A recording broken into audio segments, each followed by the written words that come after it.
The phone was never meant for her. It was a sleek, silver device perched on the mahogany desk of an office that wasn't hers. The kind of phone that connected billionaires to boardrooms, lawyers to foreign investors, and tycoons to their next big fortune. And yet, on that humid Tuesday night, with the skyscraper almost deserted and only the hum of air conditioners for company, it rang for her. Not for her voice, not for her hands tired from scrubbing marble floors and wiping glass walls, but for the man whose name glowed on the top floor of the building in letters of steel. A man she'd never spoken to, though she polished the reflection of his empire every evening. Her first instinct was hesitation. Who would be calling this late, and why should she even care? But the phone's shrill insistence refused to die down. She glanced around, half expecting security cameras or some shadow to catch her hand hovering over the receiver. And then, almost against her own will, she picked it up. What happened next would ripple across continents. A voice with a heavy accent, urgent and impatient, cut through the static. The language wasn't quite hers, but she understood enough to catch the panic in the tone. A deal was collapsing, a misunderstanding exploding, millions, no billions, hanging by a thread. The billionaire CEO's biggest client was ready to walk away. All because no one had answered. And the only person standing between disaster and salvation was her. Now, before we dive deeper into this unbelievable story, because trust me, it only gets wilder, pause for just a second. If you're already hooked, smash that like button. Subscribe if you love stories that prove truth is stranger than fiction. And drop a comment below. What would you have done in her shoes? Answer the phone? Or walk away, pretending you never heard it? Alright, back to that moment. Her name was Marlene, 52 years old. A widow, a mother of 3 grown children scattered across different cities. Working the graveyard shift not because she wanted to, but because bills don't respect exhaustion. She had dreams once, like everyone does. A bakery she wanted to open with her sister. Trips she wanted to take. But life, with its ruthless practicality, had trimmed her ambitions down to one simple goal: survival. Marlene never saw herself as anyone's hero. Heroes wore tailored suits, drove cars with tinted windows, spoke languages she only ever heard on TV. Heroes signed contracts, flew private jets, and closed deals over champagne. Her world was bleach, buckets, and the kind of silence that comes after the day's chaos has ended.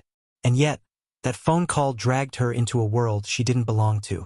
A world where a single sentence, misunderstood or mistranslated, could trigger financial earthquakes. The voice on the other end kept talking, frustration dripping with every word. Marlene didn't understand every detail, but she caught enough. Numbers, deadlines, words like cancel, penalty, and contract. She realized, with a chill running down her spine, that the man thought he was speaking to the CEO himself, or at least to someone with authority.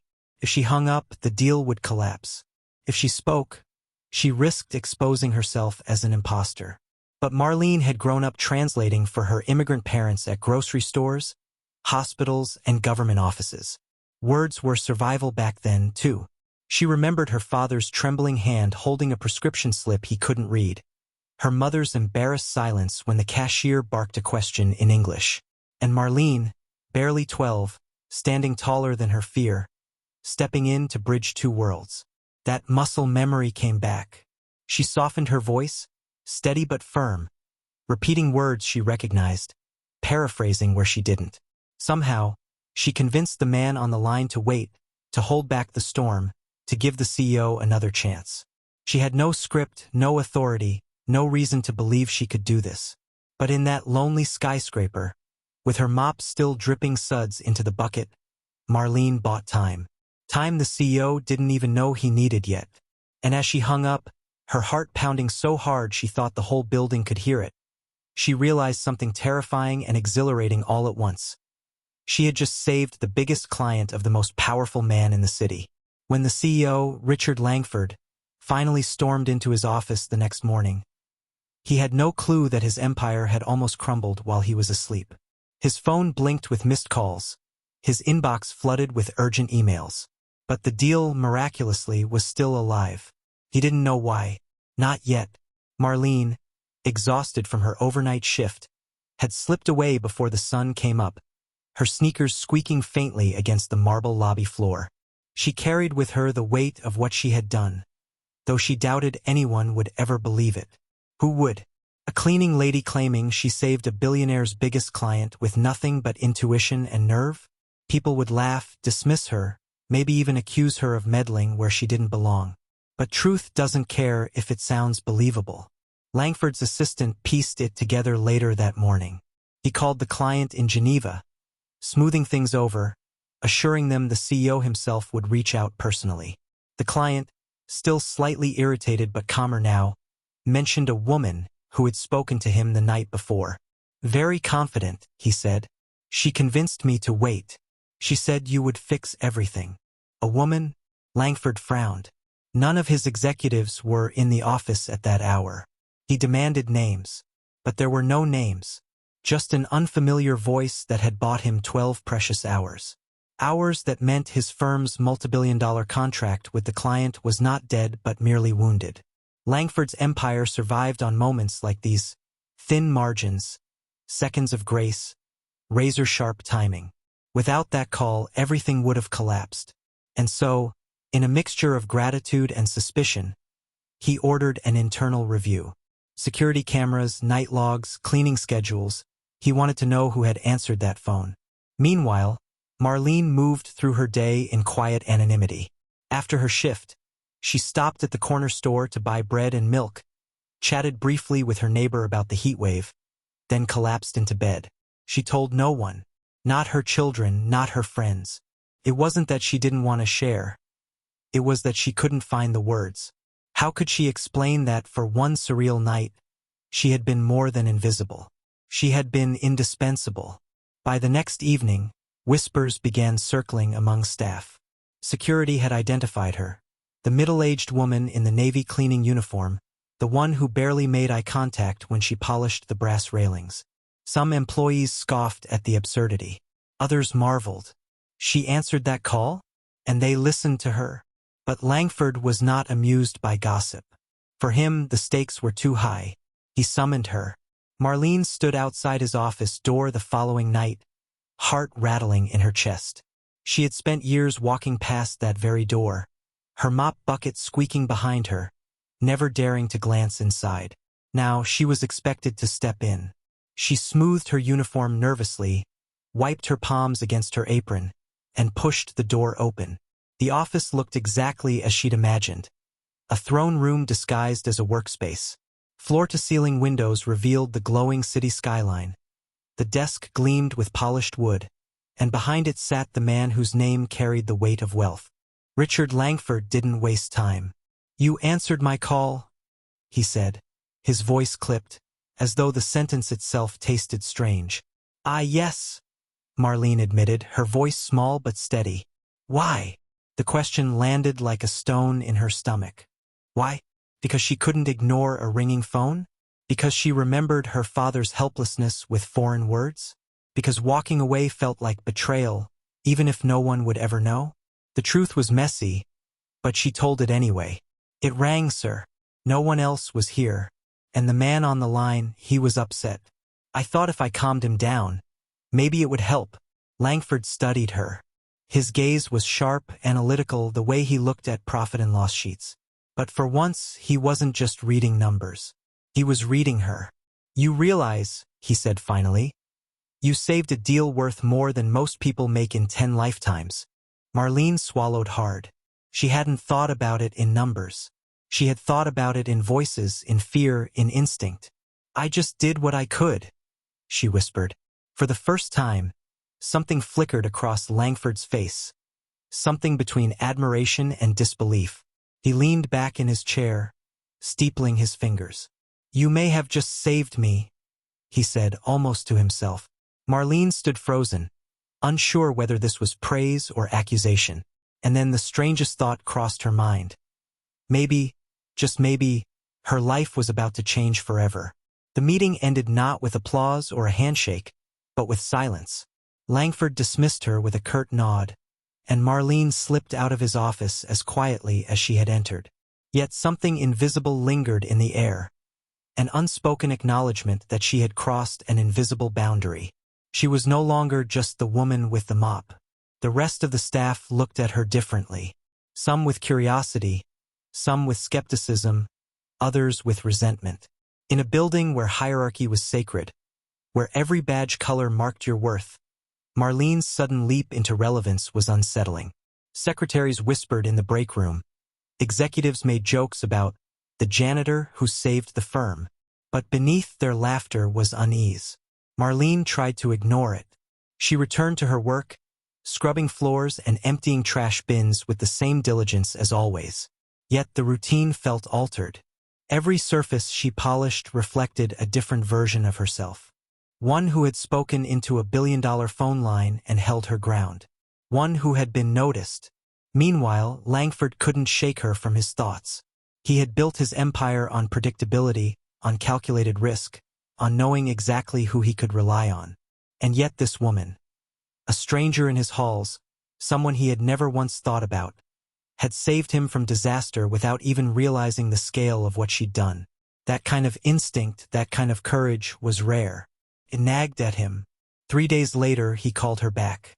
This time, the summons was not out of suspicion but curiosity. "Sit," he said, gesturing to the leather chair opposite his desk. Marlene hesitated before lowering herself, feeling out of place against its plush cushions.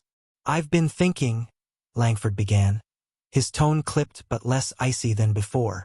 "You handled yourself under pressure better than most of my trained executives." Marlene blinked. I just tried to calm him down." "That's precisely the point. You acted without training, without authority, and yet you succeeded. Tell me, where did you learn to do that?" She hesitated. Memories of her childhood rushed back. Her father fumbling through broken English at the DMV. Her mother clutching her arm in hospital waiting rooms. "I had to translate a lot growing up," she said slowly. "For my parents. For neighbors. You figure out what people mean even when the words aren't clear." Langford studied her, silent for a long moment. Then, to her astonishment, he smiled faintly. "Practical experience. Better than half the MBAs I hire." Marlene almost laughed at the absurdity of it. But Langford wasn't joking. He leaned forward, eyes sharp. "How would you feel about working with me? Not cleaning floors. Something else." Her heart thudded. She had never imagined such words would be directed at her. Work with him? What could she possibly offer a man like Langford, surrounded by advisors and analysts with degrees she couldn't pronounce? "I don't think I'm qualified, sir," she said softly. "Neither did you think you were qualified to answer that call," he countered. "And yet, here we are." The offer hung in the air like a challenge. Marlene didn't accept, not yet. She needed time to process, to understand if this was opportunity or danger disguised as generosity. That night, she sat at her kitchen table, staring at the flickering light bulb above her. Bills lay scattered on the counter. Overdue rent, credit card balances, medical expenses. Her paycheck barely covered survival. And here was a door, cracked open, leading into a world she had only glimpsed through glass. Her children's voices echoed in her mind. Her eldest son, always telling her to dream bigger. Her daughter, frustrated with her dead-end jobs. Her youngest, who still called asking for help with groceries. They all depended on her even now. Could she afford to say no? The next morning, she returned to Langford's office. Her steps were heavier than usual, but her voice, when she spoke, was steady. "I'll try," she said. Langford's smile widened, thin but genuine. "Good. Let's begin." And just like that, Marlene stepped out of the shadows of anonymity and into the blinding light of power. What she didn't know, what she couldn't possibly know, was that saving one deal was only the beginning. The world she had just entered was brutal, cutthroat, and merciless. And she was about to find out that the hardest part of stepping into the spotlight is surviving in it. Marlene's first day in her new role didn't come with an official title, nor a contract, nor even clear instructions. Langford simply told her to shadow him, observe, and if she saw something no one else did, speak up.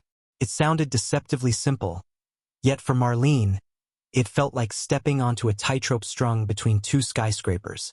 One wrong move and she'd fall, mocked by everyone who doubted she belonged there in the first place.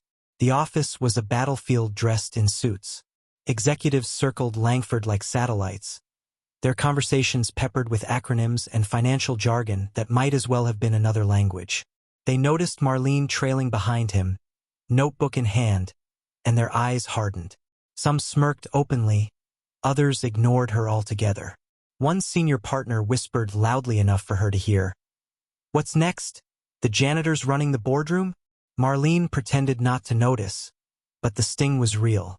She had spent her whole life being invisible, and now that she was finally seen, it was through the sharp lens of ridicule. Still, she pushed forward. She listened more than she spoke, studying every detail. The nervous twitch of an executive hiding a mistake, the overconfidence of another exaggerating results, the unspoken power games that pulsed beneath polished smiles. She had cleaned these hallways for years, yet only now was she beginning to understand what truly made them dirty. Langford tested her in subtle ways. During one tense meeting with a European supplier, a translator fumbled over a phrase that shifted the tone of the entire discussion. The room buzzed with confusion, and the executives leaned in, panicked. Marlene, remembering similar words from her late-night call, cleared her throat. Softly, she corrected the translation, rephrasing it with nuance the interpreter had missed. The supplier's demeanor changed instantly, relief instead of irritation, cooperation instead of resistance. The meeting moved forward smoothly. Afterward, Langford said nothing. He didn't pat her on the back or announce her victory, but the faintest nod as they walked out told her everything. She had passed another test. Yet the resentment in the office grew louder. Whispers turned into rumors. Some claimed she was Langford's charity project. Others suggested scandalous reasons for her sudden rise. One particularly bitter executive, a man named Crane, confronted her in the hallway. "Enjoy the attention while it lasts," he sneered. "This place eats people like you alive." Marlene stared back at him, her jaw tight. She wanted to snap, to tell him that people like him had been eating people like her alive for centuries. But instead, she chose silence. Not out of weakness, but out of strategy. Words, she knew, were like weapons. You had to use them at the right time or not at all. At home, however, the pressure weighed heavier. Her children were skeptical when she told them about her new role. "Mom, do you even know what you're getting into?" her daughter asked. "These people don't care about you. They'll use you." Her son was blunter. "They're going to chew you up, Ma. Rich folks don't hand out opportunities for free." They weren't wrong. Marlene knew it, but she also knew that staying where she had been, scrubbing bathrooms at midnight, worrying about rent, was no longer an option. She had been given a doorway, and stepping back into the shadows felt like betrayal.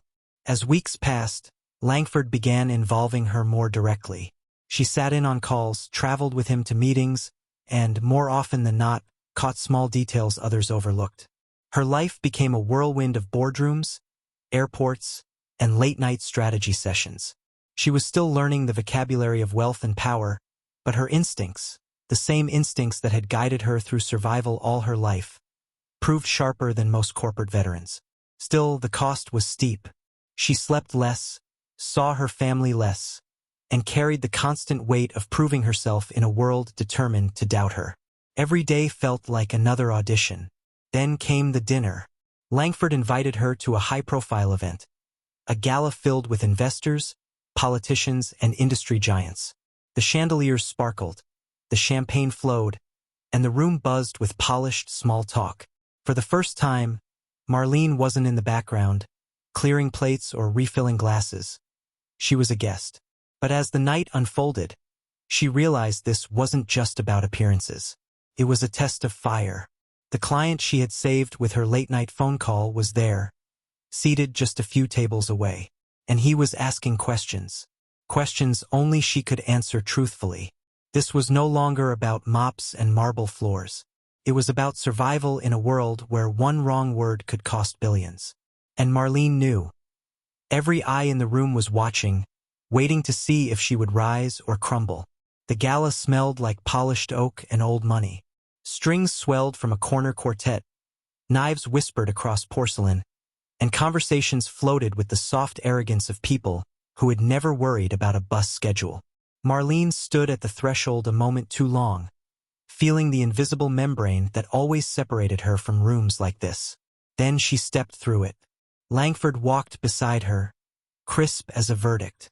"You're here to observe," he murmured, not breaking stride.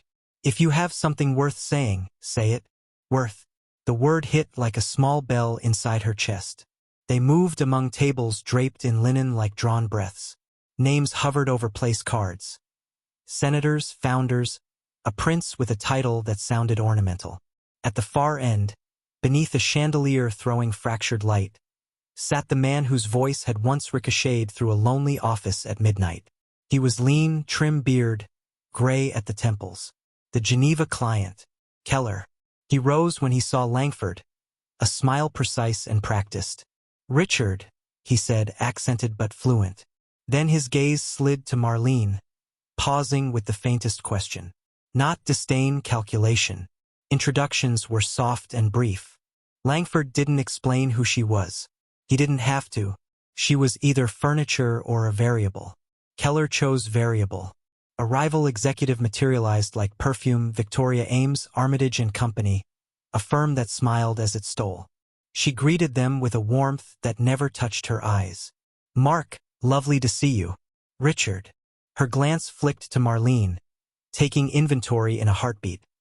The off-rack dress, the steady posture, the unfamiliar face. "And you are?" "Marlene," she said. She didn't add anything else. Let them ask. They sat. A server poured wine. Langford kept his glass untouched. Small talk dripped for a few minutes. Markets, shipping lanes, a minister's scandal that wasn't quite public yet. Then Keller set down his fork and folded his hands. His smile thinned. "Richard, before we congratulate ourselves on continuity, I want clarity. Last week, we were prepared to terminate. Someone convinced me to wait. A woman. I'd like to hear from her." A hush prickled the table. Crane, 2 seats away, turned his head with theatrical confusion. A woman. His mouth had the shape of a smirk even when it rested. Langford didn't look at him. He looked at Marlene. "Go ahead." Her throat tightened once, then loosened. "You were expecting a guarantee," she said to Keller, voice calm. "But what my side sent was an assurance. Different instruments, different legal teeth. Our phrasing was sloppy. Your reading was strict. You thought we were dodging risk. You weren't wrong to worry." Keller's brows tugged together, just a shade. "And you concluded this over the phone at midnight?" "No," she said. "I recognized the words that make people angry. Penalty. Rescission. Then I listened for what wasn't being said, the fear under the grammar. I asked you to wait, because a fix existed that didn't require either of us to lose face." Ames leaned in, smiling as if at a child's recital. "Which fix would that be?" "A standby credit narrowly drawn," Marlene said. "Trigger tied to delivery failure rather than termination. 90-day window. Your risk is covered without inviting opportunistic calls on the instrument. Our cash isn't frozen unnecessarily. We both keep leverage. Neither side bleeds." Silence. The kind that means people are listening. Keller tilted his head. "And your bank?" "Prepared," Langford said smoothly. "We spoke this afternoon." Crane cleared his throat, hungry for airtime. "Marlene's perspective is quaint," he said, and the word was a blade. "But our counsel prefers a parent guarantee. Cleaner." "Cleaner," Marlene repeated as if tasting it. "And more expensive. Also harder to unwind if a vendor lower in our chain fails and forces a grace period. You'll get your coverage, Mr. Keller, but not a sledgehammer where a scalpel works." Keller's smile returned, smaller, realer. He glanced at Ames. She didn't blink. "Armitage would never play games with instruments," she purred. "We offer certainty. We also offer a path off your platform if necessary, with minimal downtime. Our team can transition in 30 days. Marlene watched Keller's jaw, not his eyes. The slightest clench. 30 days sounded like a threat wrapped in silk. She turned to Ames. 30 calendar days? Or 30 business? With migration in a jurisdiction that treats data residency differently than your white paper assumes. A flicker. Barely. But there. We've operated in Switzerland for 20 years, Ames said. We understand residency. Then you know most blow-ups don't come from violations, Marlene said softly. They come from auditors with cold hands reading hot clauses. Someone finds an ambiguity in a cross-border subprocessor, and suddenly your transition becomes a freeze. You're not promising 30 days. You're promising headlines. Keller exhaled through his nose, a tiny laugh he didn't intend. He looked at Langford. She works for you? She works with me, Langford said. A server interrupted with plates, veal, asparagus arranged with a geometric confidence. The moment might have evaporated. Didn't. Keller set his napkin aside. I want to hear about your dashboard, he said to Langford. But his eyes were on Marlene. Transparency is my condition. If we restart, I want performance visible at a glance. No ambiguity. No interpretations. Marlene nodded. Public metrics inside a private wall, she said. Daily posts, not weekly. Uptime live. Backlog disclosed. Incidents explained in plain language within 24 hours, and a cure clock that starts when the explanation posts, not when counsel finishes polishing it. Crane shifted, annoyed. We don't discuss incidents publicly. We don't, Marlene agreed. We explain them to the client who pays us. In words they can quote to their board without calling us liars. Keller held her gaze, weighing. And when you miss? Then we admit it fast enough that you don't learn it from a rumor, she said. And you're compensated as agreed, without haggling over adjectives. Ames's smile had cooled. She toyed with her glass. It's charming, she said lightly. To pretend that honesty is a differentiator. It is when the alternative is theater, Marlene said. No heat, just a line drawn. The quartet slid into a standard. Polite applause inflated and popped. Conversations rose again, scattering tension across linen. But at their table, something had shifted. Keller's posture lost an ounce of stiffness. He cut his veal with the neatness of a decision already forming. Richard, he said at last, send the revised instrument in the morning. We reinstate with the new terms. The dashboard within 2 weeks. If either slips, the exit clause triggers without rancor. Langford nodded once. Agreed. Keller extended his hand, not to Langford but to Marlene. Thank you, he said simply. Up close, his eyes were tired in the way powerful men's eyes are, always counting. Next time I call at midnight, answer again. I don't own the phone, she said. Tonight, he replied. I'm not entirely sure who does. They stood. The moment, quiet as a stamp sealing wax, closed. Across the room, Ames was already smiling at someone else. Her mind 6 moves ahead, filing Marlene's name under problems to solve. Crane watched Marlene with a cold calculation that felt like a draft. On the ride down in the mirrored elevator, Langford didn't speak. The city spilled below them, a constellation held in glass. Marlene saw herself reflected, unfamiliar, not because she looked different, but because she seemed possible. At the lobby, the doors opened with a sigh. Langford finally turned. You were right about the instrument, he said. And the dashboard. That will be ugly for my teams. Ugly is cheaper than opaque, she said. He almost smiled. Tomorrow, 9 a.m., bring the list of metrics you want. And a plan for the incident's memo cadence. He paused. And Marlene, good work. The doors closed on him as he rose again, swallowed by light. She stepped out into the night air, cooler than it had been in months, and for a brief second she let herself feel it. Not triumph, exactly, but balance. She had walked a wire. She was still on it.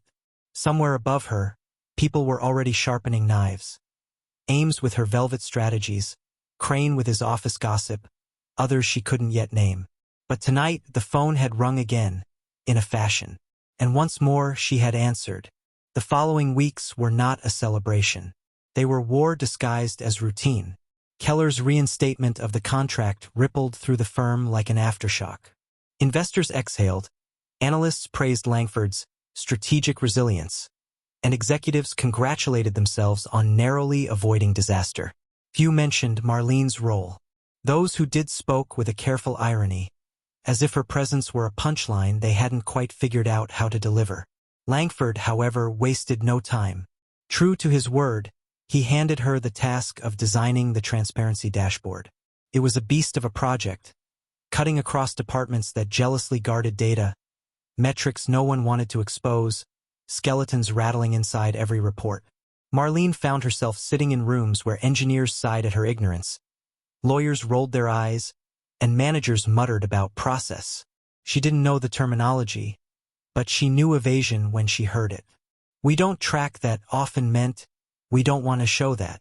Industry standard often meant convenient excuse. Marlene pressed anyway, asking questions no one else bothered to ask. Why was downtime measured weekly instead of daily? Why were incidents reported in hours but resolved in weeks? Why did client-facing reports omit half the categories the engineers logged internally? Her persistence drew scorn, but it also exposed cracks. And cracks, once seen, cannot be unseen. Langford sat in on one session, arms folded, listening.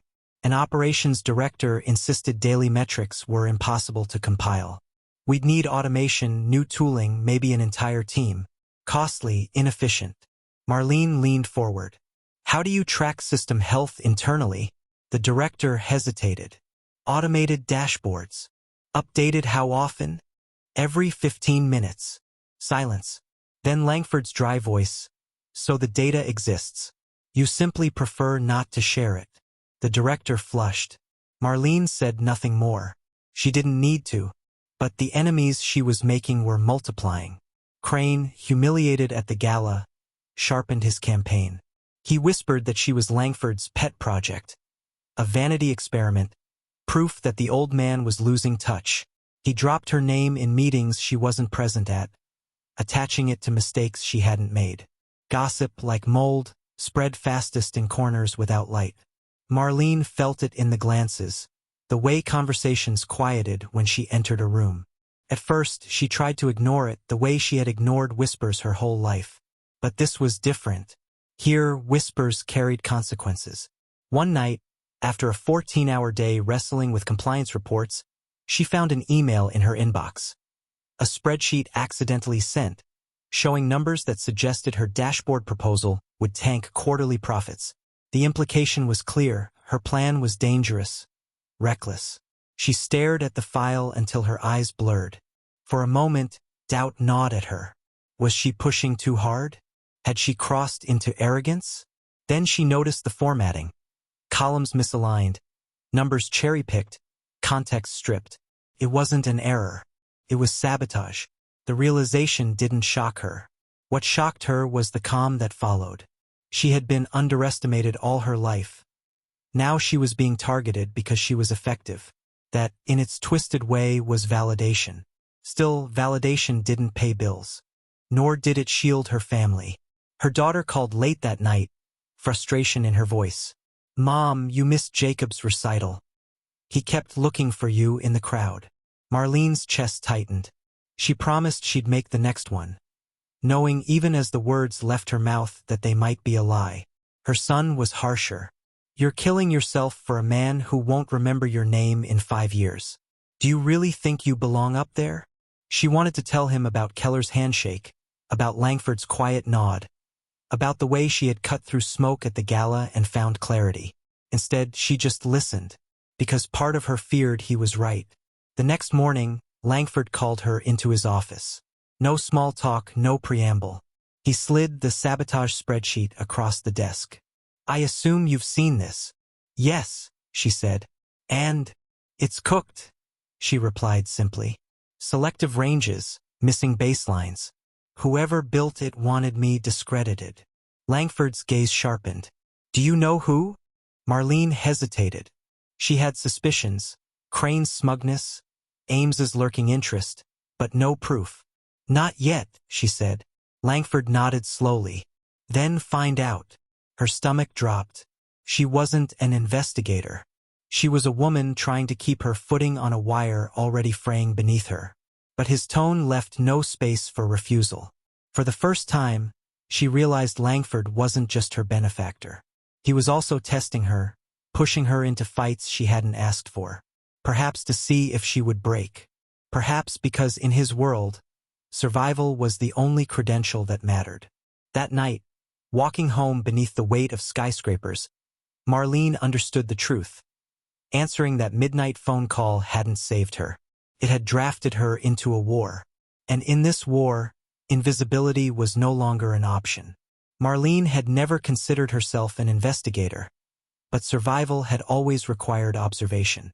Growing up, she had learned to notice when a neighbor's tone shifted from friendly to suspicious, when a teacher's smile hid condescension, when a landlord's patience meant an eviction was coming. Now those same instincts sharpened inside the skyscraper's glass walls. She started small. She traced the metadata of the spreadsheet, something she had learned almost by accident while helping her daughter troubleshoot school projects years ago. The author's name was scrubbed, replaced with a generic placeholder, but the timestamps told a story. The file had been created late at night, then edited several times in quick bursts, as if someone were manufacturing evidence under pressure. She cross-checked the timestamps with office access logs, something she had stumbled upon while reviewing security protocols for the dashboard. Only a handful of people had been in the building at those hours. One of them was Crane. Still, suspicion was not proof. She knew better than to march into Langford's office with half-formed accusations. The world she was in now didn't reward guesses. It punished them. So she watched. She listened.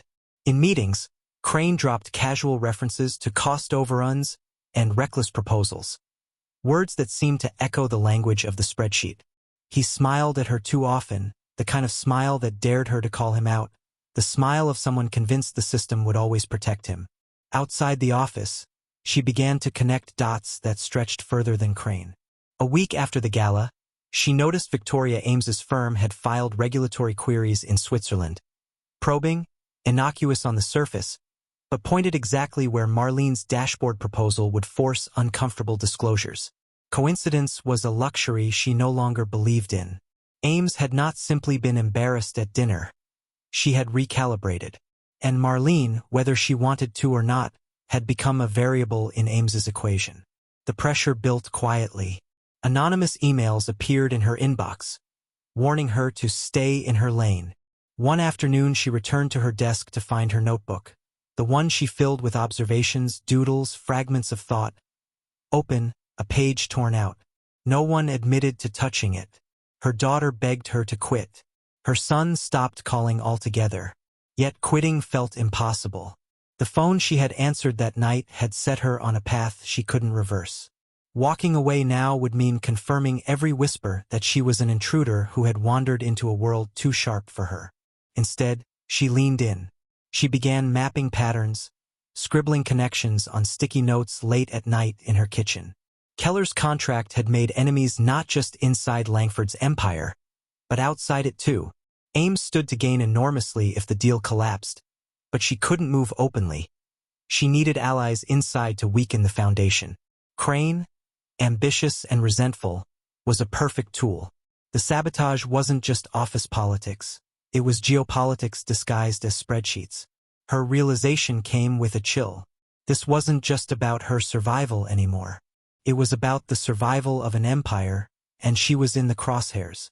One evening, Langford found her still in the office, papers spread like a storm across the table. He studied her silently before speaking. "You've been digging." "I had to," she said. "The attack isn't just internal. Ames is pulling strings. Crane's helping her."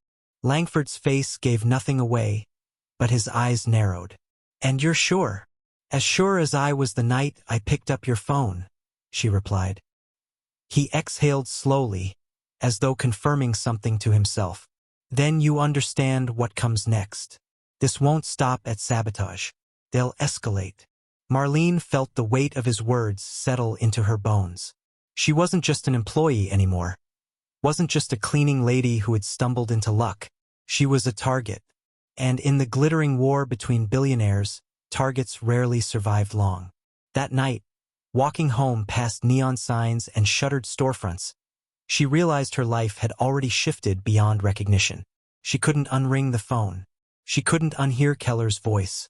She couldn't undo the fact that she now held knowledge dangerous enough to make enemies of people who played chess on a global board. And yet, beneath the fear, another feeling stirred. It wasn't pride, exactly, or even defiance. It was clarity. For the first time in her life, Marlene understood the shape of the game she had been living in all along. She had always been cleaning up after the powerful, sweeping their floors, erasing their fingerprints. Now she saw the mess they made for what it was. And maybe, just maybe, she could do more than clean it. The escalation didn't announce itself with fireworks. It came as a wrong number that wasn't wrong. A car idling too long outside her building with the lights off. A note under her door that said only, "Deadlines can be deadly." Marlene stared at the paper for a full minute, feeling the room contract around her. Then she folded it in half, then in half again, until it was a hard little square she could crush in her fist. She didn't call the police. She knew better than to invite a report that would turn into a shrug. Instead, she called Langford. He answered on the second ring, voice flat with wakefulness even though it was close to midnight. She read the note aloud. There was a pause, long enough for her to hear his breath. "Understood," he said. "I'll have security on you tomorrow." "Tomorrow," she repeated. "And tonight. Tonight, keep your lights off and your phone on. If anyone knocks, don't answer." He hung up without comfort. She didn't need it. Comfort was for people who could afford it. She sat on the edge of her bed and looked at the window until the night thinned into a gray, not quite morning. In those hours she made a list in her head. Call the school about Jacob's pickup schedule. Change the locks. Move cash into a separate account. Memorize the stairs in case the elevator failed. Survival isn't dramatic up close. It's logistics. Security showed up the next day in the form of a man who introduced himself as Cole and looked like a question no one wanted to answer. He didn't smile. He assessed her apartment the way an engineer assesses a failing bridge, named 3 vulnerabilities she'd stopped noticing years ago, and set up a rotation that would trail her to and from work. "This will be visible," he warned. "Visibility deters some people and attracts others." "I've been visible for months," she said. "If that's what this is." He tilted his head, as if reassessing her in real time. "It is now." At the office, the dashboard deadline bore down like weather. Legal was ready to stall, compliance wanted less sunlight, engineering wanted less blame, and Crane wanted her gone. He'd become more brazen. In a meeting about incident reporting, he laughed when she insisted on 24-hour plain language summaries. "We don't write bedtime stories," he said. "We run an enterprise." "We can do both," she replied, "if we expect grown-ups to sleep." Snickers around the table. A few glances at Langford. He didn't intervene. He rarely did in the moment. He believed in the slow machinery of consequences, and he was winding something tight. That afternoon he called her into his office, closed the door, and told her a story about his first hostile takeover. "People mistake rules for boundaries," he said. "They're not. They're stage directions. What matters is what the audience believes happened. What Ames wants is a scene where you flinch and the board doubts me. What Crane wants is the applause that follows your exit." He opened a drawer and placed a thin folder on the desk. "If you stay, you'll be bait." She felt the word land and settle. "Bait for what?" "For proof," he said simply. "You're going to send a pre-release of the dashboard to a list that includes our suspect. Honey tokens in the data, harmless, uniquely traceable figures. We wait. If those numbers surface where they shouldn't, we move. And if they don't?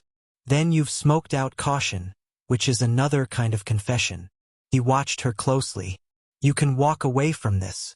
I'll move you to a quiet role, pay you well, keep you safe. No shame in that choice." She thought of Jacob on a stage searching the crowd for her face, of her daughter's voice brittle with worry, of the car with its lights off. She thought of the night she picked up his phone and how silence had felt like betrayal. "If I back away," she said, "they won't stop. They'll just pick a different pretext." Langford's mouth thinned. "Then we proceed." She spent that night building the bait. With an analyst from InfoSEC Priya, thin patience and a mind like a trap, they crafted a version of the dashboard that looked complete but carried watermarks buried in the metrics. A latency percentile rounded in a pattern no real system would produce, an uptime decimal dragged one place to the right in a single, obscure region. The numbers meant nothing to a casual reader. To Priya, they were fingerprints. They sent the file to a list of 10. Necessary executives, legal counsel, operations, and Crane. 36 hours later, a question arrived from a private consultant tied to Armitage and Company, querying an oddity in regional uptime that only existed in the bait.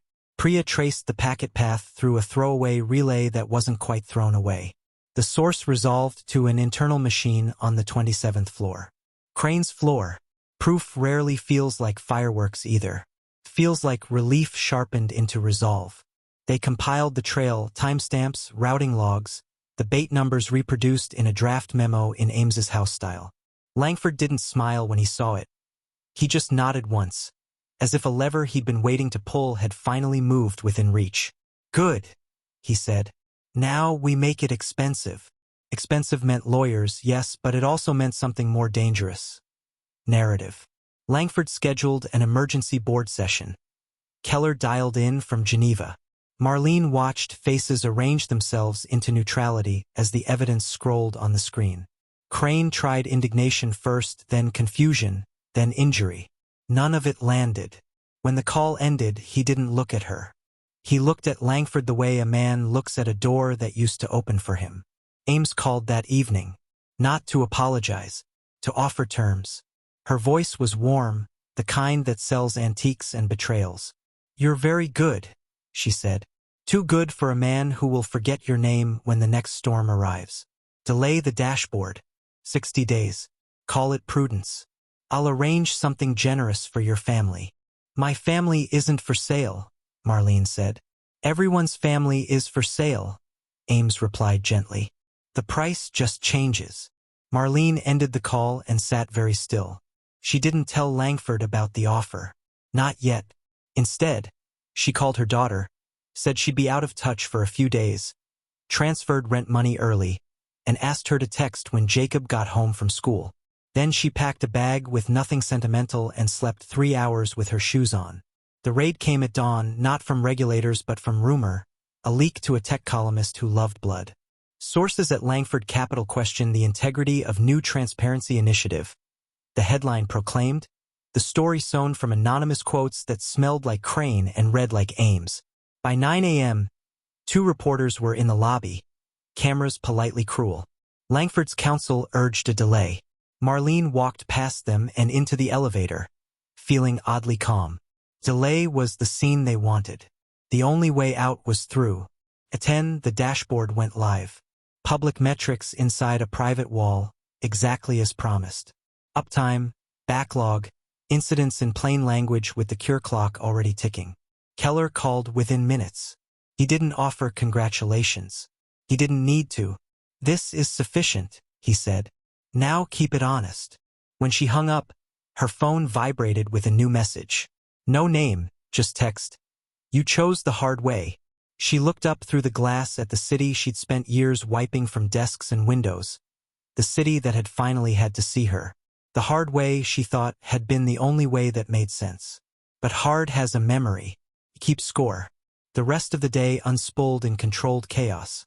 Crane escorted out with his jaw set like a verdict he refused to hear, counsel drafting letters, Cole repositioning her route home. As dusk settled, Marlene stood alone in the conference room and watched the dashboard refresh. Numbers moved. Life, translated into metrics, pulsed in 15-minute beats. Somewhere above, enemies recalculated. Somewhere below, her grandson rehearsed for another recital. She texted her daughter a heart and a promise she wasn't sure she could keep, then slipped her phone into her pocket as the building's lights clicked on. One floor at a time, like a runway someone else would use. The elevator chimed behind her. She didn't turn. The night had a shape now, and she knew how to walk inside it. The weeks after the dashboard launch felt like walking on a surface that looked solid but echoed hollow beneath her steps. Outwardly, the storm had passed. Keller was satisfied, investors were cautiously optimistic, and the board treated Langford with renewed respect. Crane was gone. Ames had retreated into silence, and the firm projected calm. But Marlene knew better. Silence in this world wasn't peace. It was regrouping. She returned each morning to the top floors of glass and steel, trailing her notebook, her instincts, and the unease that had rooted itself deep in her chest. People watched her differently now. Some avoided her, unwilling to meet the gaze of someone who had survived scandal. Others courted her, eager to align themselves with the cleaning lady turned savior. The whispers had changed in flavor, but not in volume. Langford gave her more room to act. She sat in meetings she never would have been allowed near 6 months ago, asked questions no one else dared, and found that people stumbled when forced to explain the obvious. "Why is downtime measured in quarterly aggregates?" she asked once. Silence stretched, and someone muttered, "Because no one wants to see it closer."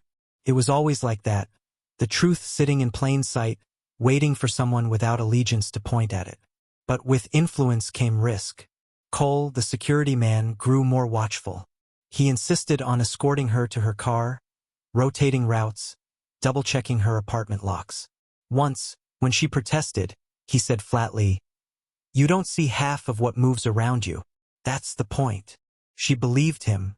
One night, she noticed him scanning rooftops before letting her cross the street. Chilled her. The danger was not only external. Inside the firm, resentment hardened. Directors who had tolerated her presence as a novelty now saw her as a threat. She was neither decoration nor accident anymore. She was effective. And effectiveness made enemies. The breaking point came in an internal review session with the board. A leaked report had suggested that the dashboard exposed more than investors liked. Share prices wobbled. Fear in this environment was currency, and the room hummed with it. A director named Whitmore, older, polished, with a reputation for calculated cruelty, turned on her. "You've destabilized this firm with transparency we didn't need," he said. "Our competitors are laughing. Do you even understand what you've done?" Marlene felt her throat tighten, but she forced herself to speak evenly. "I understand that Keller is still our client. I understand that the dashboard has prevented 2 near escapes in the last month. And I understand that what you call destabilizing, I call cleaning up a mess before it rots." A murmur rippled across the table. Some smirked, some shifted uncomfortably. Whitmore's eyes narrowed. "You're out of your depth." "I've been out of my depth my whole life," she said. "That's how you learn to swim." Langford's expression didn't change, but his fingers drummed once on the table. A signal only she seemed to recognize. Enough. The meeting adjourned shortly after, tension unresolved. That night, she dreamed of the mop bucket she had left behind months ago. In the dream, it overflowed, water spilling across marble floors, seeping into cracks she hadn't noticed until now. She woke with her sheets damp with sweat, the image lodged in her mind like a warning. 2 days later, Ames resurfaced. Not in person, she was too smart for that, but through a leak in the financial press. Anonymous sources claimed Langford's new advisor was unqualified, reckless, and endangering billion-dollar contracts. Her name wasn't printed, but the description left no doubt. Calls from journalists began circling her cell phone, some polite, others invasive. She ignored them all, but the noise grew. Langford summoned her again. This time his office felt less like a throne room and more like a bunker. He looked tired, lines carved deeper into his face. "They're coming harder now," he said.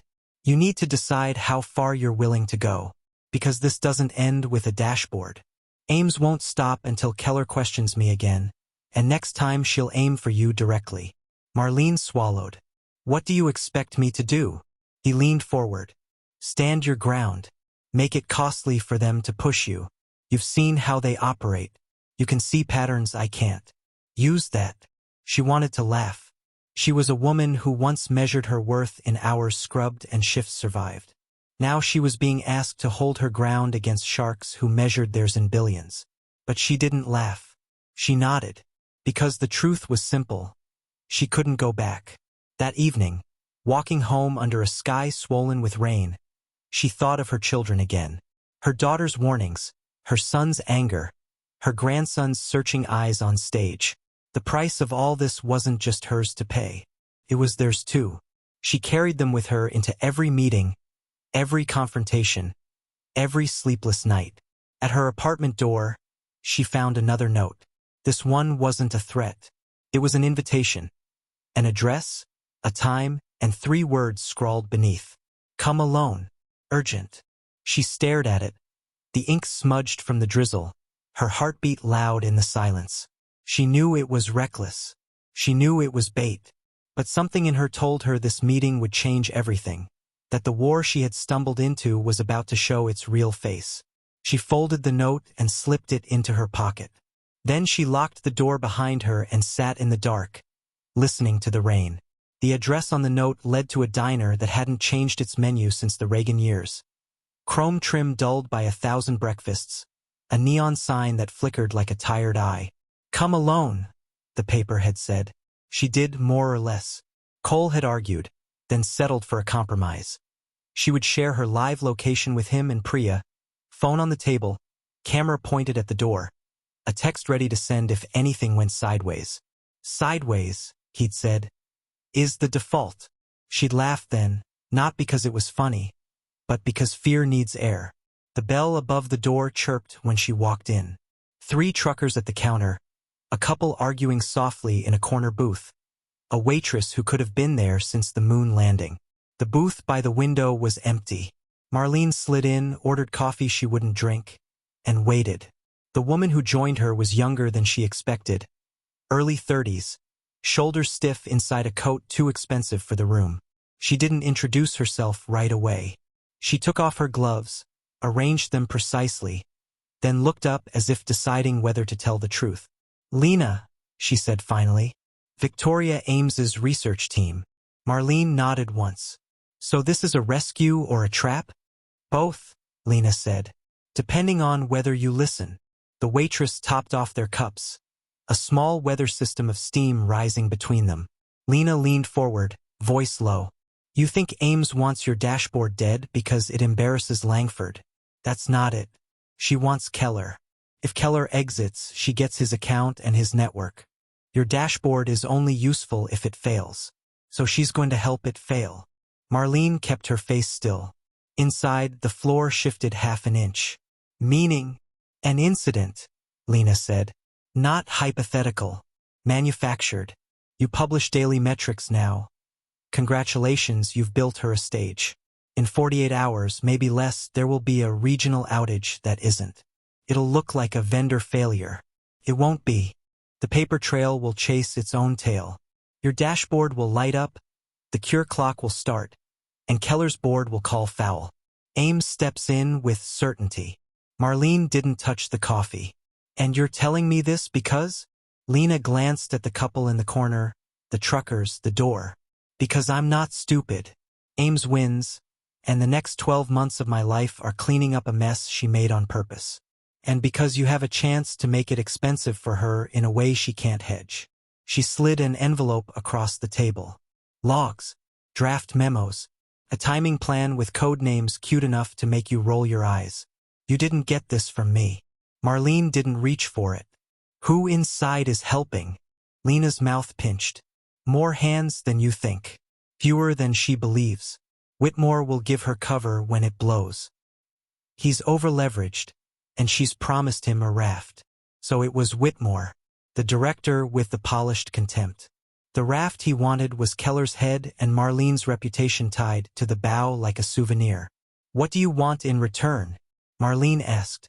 Nothing you can give, Lena said, almost smiling. A different job, a different version of myself. Failing that, a clean exit, which you can help with by making sure this blows loud enough that no one has time to look for the little hands. The bell chirped again. A man stepped in, shook rain from his coat, scanned the room, decided the pancakes were worth whatever he was running from. Not a tale.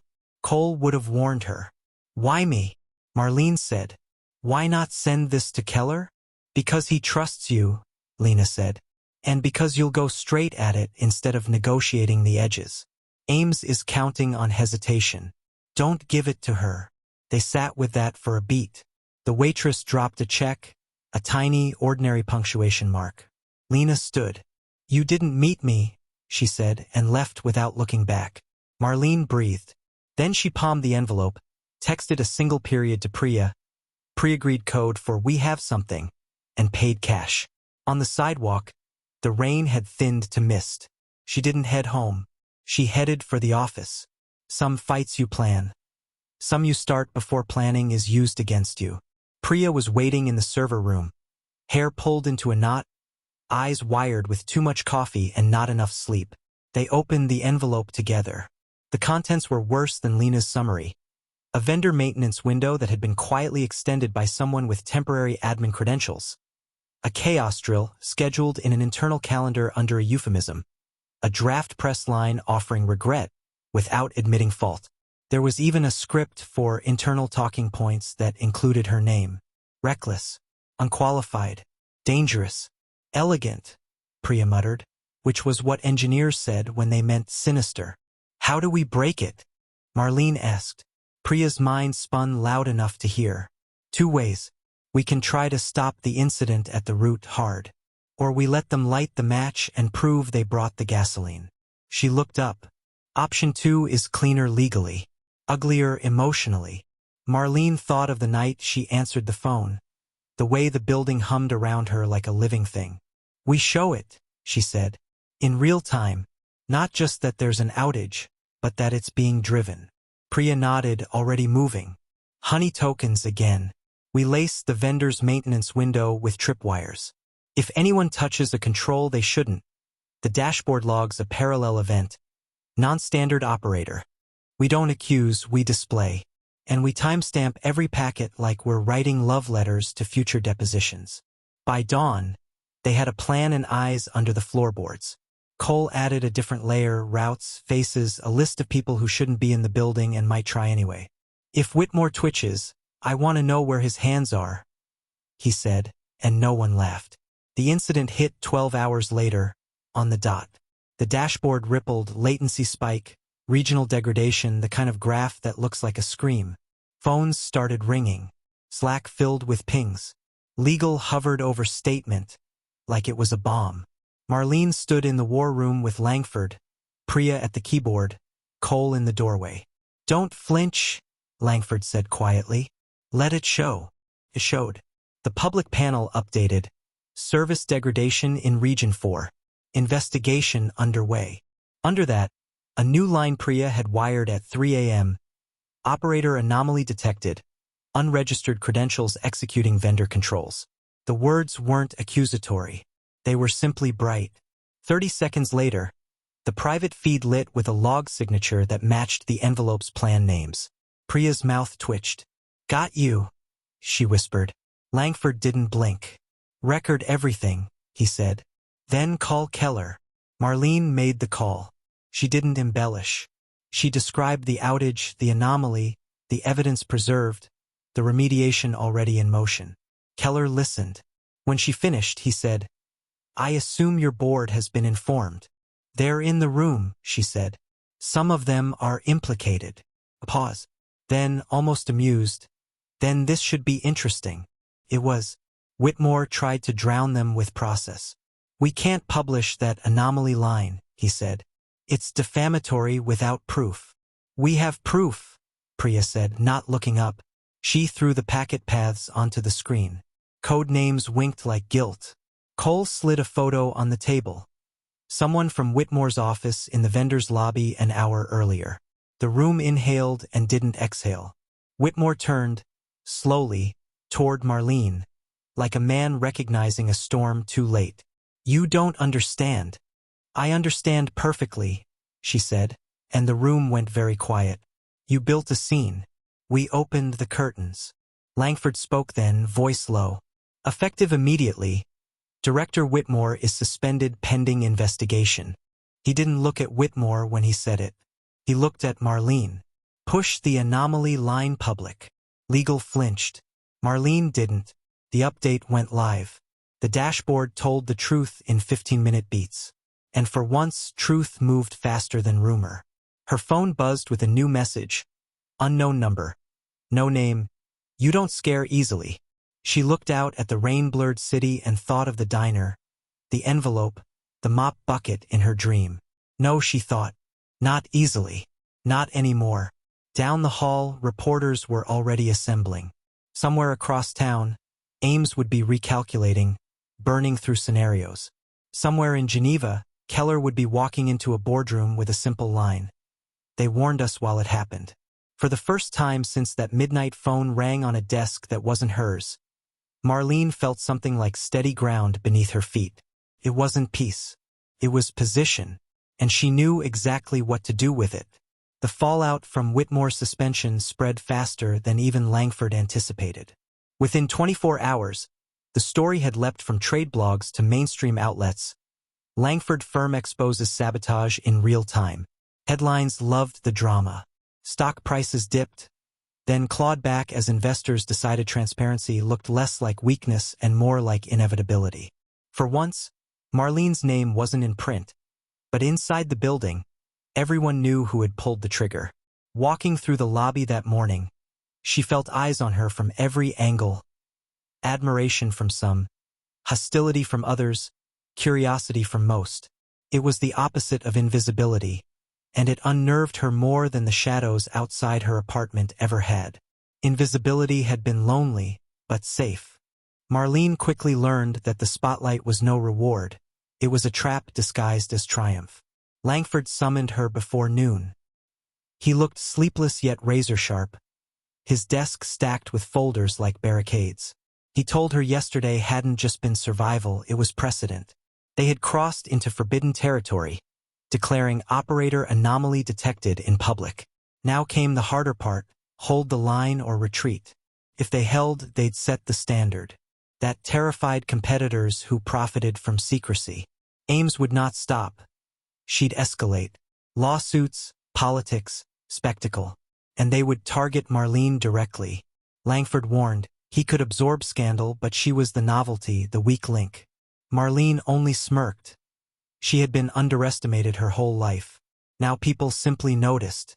At the board meeting, Langford pressed to expose the rot rather than cut off a branch.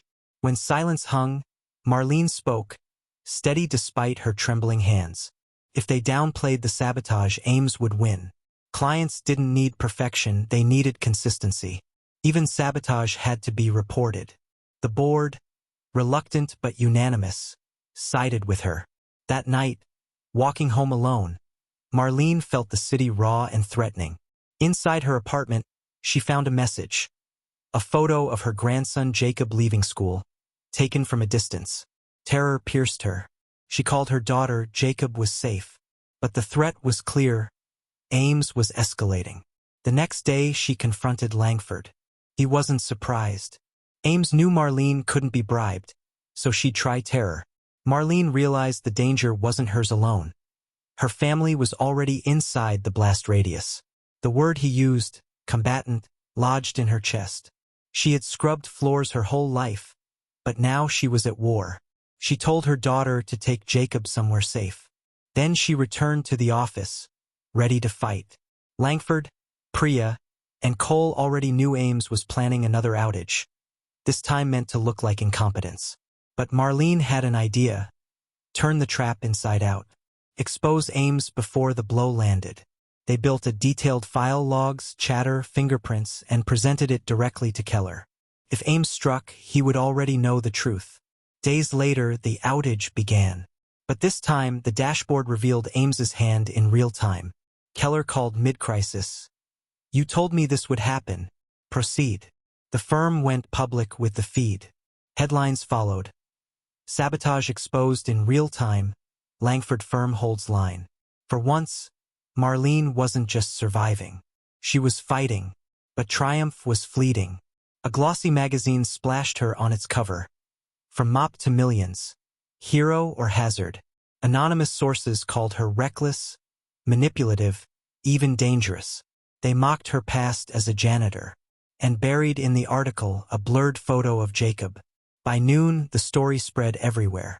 TV panels laughed at the janitor CEO. Social media tore her apart. At the office, Cole slammed the magazine down. "This isn't journalism. It's a hit job." Langford agreed. Ames had moved faster than expected. The board panicked. Some demanded her removal. They spoke of brand integrity and distancing. Marlene sat silent, refusing to give them the outburst they wanted. Then Langford cut through. "No, we don't sever clarity just because it makes us uncomfortable." She stays. But he warned her. Outside these walls, survival would be harder. Her children begged her to quit. Her daughter wept for Jacob's safety. Alone with her notebook, Marlene asked herself whether she was ready to be mocked, dissected, doubted by millions. Hiding had never saved her before. Langford proposed a press conference. She dreaded it. Cameras, lights, endless scrutiny. Yet she thought of Jacob's photo. Fear wouldn't protect him. Only clarity would. The day arrived gray and wet. Reporters swarmed. On stage, she froze for a moment, seeing herself through their eyes. Middle-aged, tired, hands rough from decades of invisible work. Then she remembered all she had survived, and leaned into the microphone. She introduced herself. A woman who had cleaned offices for 30 years, invisible to those whose empires she scrubbed. She told them she wasn't an executive or a CEO. What she had was survival, listening, the ability to hear fear. That was how she saved billions, not through training, but through humanity.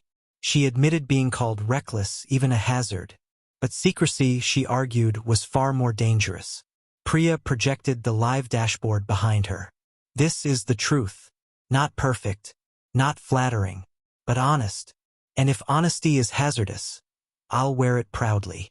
Reporters challenged her. Was she qualified? She replied, "Qualified enough to save this firm when no one else was listening." Were her family safe? She answered, "Poverty is danger. Invisibility is danger. At least now, if they're threatened, the world is watching." Langford backed her, declaring they were done hiding behind polished lies. Something shifted. Reporters still smelled blood, but it wasn't hers anymore. It was the system's. Afterward, her daughter texted. Jacob clapped. He said you looked like a superhero. Tears filled her eyes. She wasn't a superhero. She was a woman who had answered a phone, and in doing so, answered herself. Langford reminded her it wasn't the end. She knew, but it was the beginning of something she could finally live with. She turned to the city, no longer invisible, no longer silent. For the first time, the future felt like a fight she had chosen. And she was ready.